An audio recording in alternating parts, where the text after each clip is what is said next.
Alright people, just going to continue with the story about big ears. So if you never watched part one, this is the second part, so you best watch part one first anyway. Or you won't have a clue what I'm on about, will you?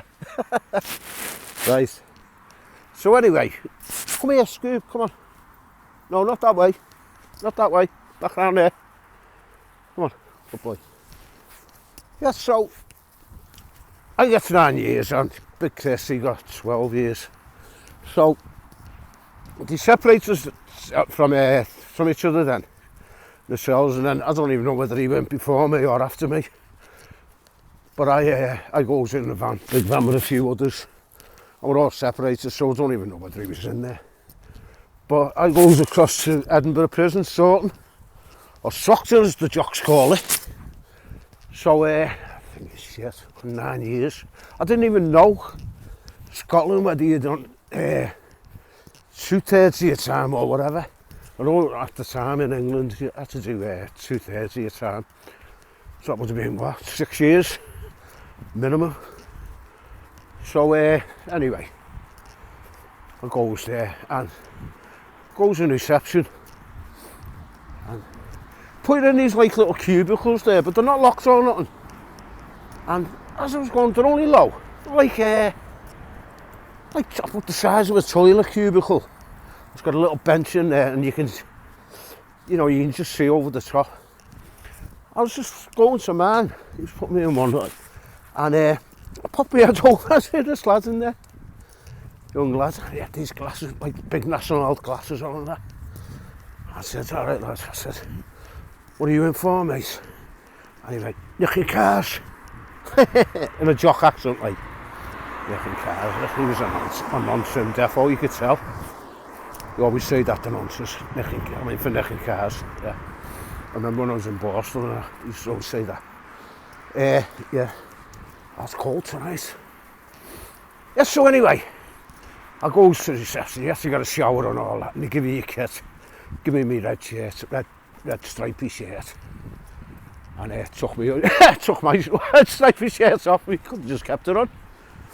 Yeah, so anyway, I goes on to, I sees a doctor.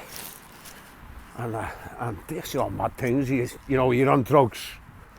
And you're suicidal and how you're going to cope with your sentence and all that. So I told him, yeah. No, not yet, I was on drugs. Or yeah, I was suicidal.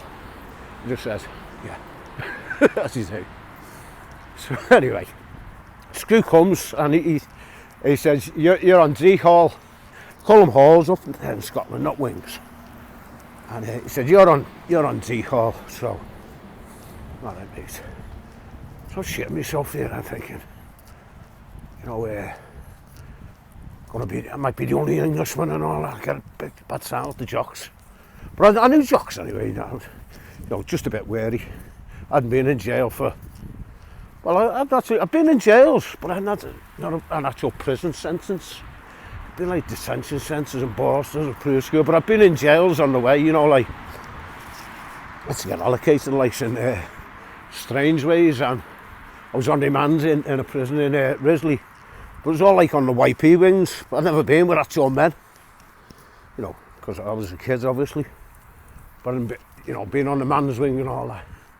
So anyway, goes up now. D Hall in Edinburgh Prison. That was the long-term sentences, because I got 9 years. You know what I mean? It was from 4 years to life. I'd say about 60% of them in there was lifers. In fact, I remember the fella when I goes into the cell. Right at the end cell it was, I think, what was it called? It was the tray. Oh, D tray. D was the wing and 3 was the landing I was on the 3s. And 24, I was the 24th cell up. So anyway, I goes in, Rab who was there, I never met him till later on, because they just banged me up. Because in Scotland you get a job, not like these English sales where you have to beg for a job and all that, and you're lucky if you get one. Everyone has a job in Scotland, or they did at the time anyway. Wasn't all just bang up every 23 hours and all that. eating your food in your cells and that. So I think, oh, do you know what, my hands are bleeding, freezed. Put my gloves on, I think. Yeah. Hang on, calm down. Hang on, Scoob, let's get my gloves on, lad.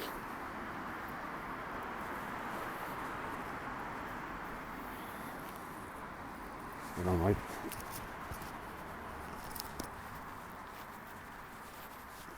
Just a sec. One on. Phone nearly went down. Got my phone in one hand and my gloves in the other.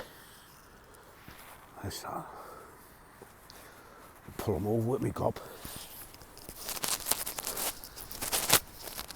Right, that's better.